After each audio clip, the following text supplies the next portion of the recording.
Alors effectivement, on pourrait se demander pourquoi est-ce que le corps n'est pas une machine assez sophistiquée pour se détoxiner au fur et à mesure.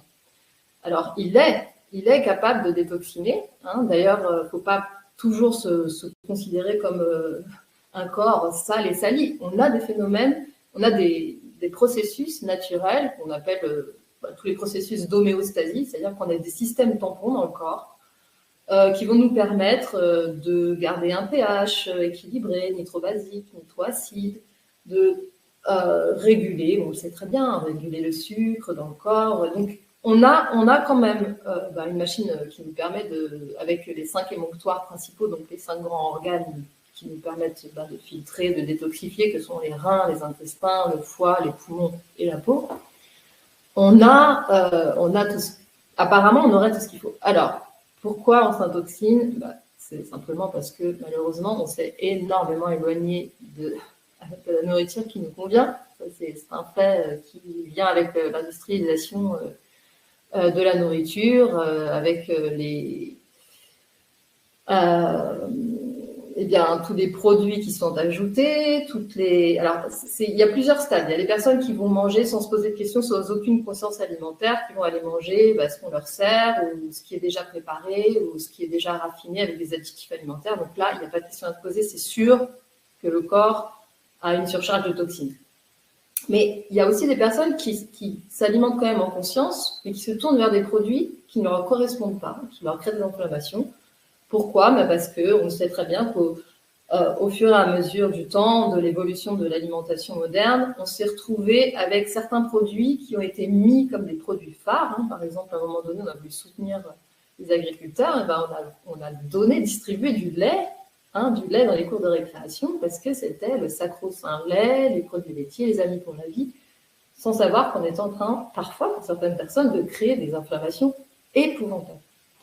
Je parle du lait, par exemple, parler du lait ou du gluten, c'est facile parce que c'est les choses qu'on a le mieux décryptées. Pourquoi est-ce qu'on parle beaucoup du gluten? On sait très bien que le blé n'est plus du blé parce qu'il a gagné des paires de chromosomes, il est devenu beaucoup plus collant, avec une molécule donc, qui est quand même, qui est pro-inflammatoire pour la paroi intestinale, entre autres, mais qui fait aussi un épaississement du sang, ce qu'on appelle l'hémogliase, donc le fait que le sang, par la présence de la gliadine, s'épaissit, donc s'écoule de manière moins fluide dans l'organisme. Pourquoi est-ce qu'on se retrouve avec autant de gluten? Il n'y a qu'à regarder notre alimentation, il y en a partout. On va dans une boulangerie, il n'y a que des produits à gluten. On prend un pain, le gluten a été rajouté dans le pain, tout en sachant que ce pain, en plus, qu'est-ce qu'il y a dans ce pain? Il y a une céréale morte qui est restée empilée dans un silo à grains, et pour pas que ça pourrisse, on a mis un pesticide. Enfin, tout ça, c'est des choses que je rappelle, mais on sait très bien qu'au final, il y a des produits basiques courants qui sont le plus disponibles, sont des produits qui ne nous correspondent pas. Il y a plein d'autres. Je pourrais faire vraiment... Là, j'ai pris les choses les plus basiques, mais ne serait-ce que de manger toujours cuit, des choses cuites, on dénature complètement. Donc, si on revient, moi, ce que j'aime bien, c'est toujours revenir au régime ancestral. Donc, je dis pas que l'homme n'a pas subi des évolutions depuis le chimpanzé, mais il garde quand même plus de 90% d'ADN en commun. Donc, on ne va pas manger forcément tout comme un chimpanzé, mais quand on regarde l'évolution entre chimpanzés et ce que nous, on mange maintenant, c'est le jour et la nuit. Donc, les chimpanzés mangeaient énormément, évidemment, de fruits, de graines, de petits insectes, parfois des œufs, très, très, très peu de viande, mais énormément de choses crues et vitales. Et nous, on ne mange pas de la nourriture vivante. On mange de la nourriture, pour la plupart du temps, morte, cuite, retravaillée, ressalée, réaromatisée, avec des huiles désodorisées, avec des farines raffinées. Donc forcément, le corps a beaucoup de boulot, puisque, en fait, simplement, l'organisme, il va très très bien reconnaître quelque chose qui est en état naturel. Si je prends un fruit dans un arbre, il y a encore cet état brut, avec toute l'information de la plante. Si je prends un fruit qui a été cueilli, je ne sais pas quand, qui a mis énormément de temps avant d'arriver jusqu'à chez moi, qui a poussé avec des intrants chimiques et que je vais faire cuire, parfois de façon assez violente, il est forcé que le corps ne retrouve pas son compte en termes de minéraux, d'enzymes, d'oligo-éléments, de vitamines, et qu'il soit Eh bien, simplement, et là je vais répondre à ta question en 2 éléments. Pourquoi est-ce qu'on est intoxiné?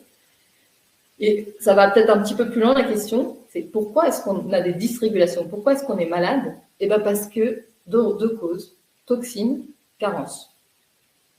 Toxines, carence sont les causes en fait de presque toutes les maladies. C'est bien sûr, là je parle que des maladies qui sont issues d'un problème physique. Parce que bien sûr après il y a toute la somatisation et ça c'est encore une part importante. Donc, carence d'une nourriture qui ne contient plus assez de principes vitaux, de nutriments essentiels qualitatifs, et toxémie, eh bien parce que tous ces intrants, eh bien il va bien falloir les dépolluer, et le corps, finalement, les systèmes tampons du corps, qui la nuit pourraient remettre les choses à zéro, ben, n'y arrivent plus. En fait, on est toujours en dette par rapport à la veille, et à la fin, on arrive avec des dépôts dans les tissus conjonctifs, dans certains muscles, dans certaines articulations, de toxines qu'on n'a rien à faire là, en fait. Malheureusement.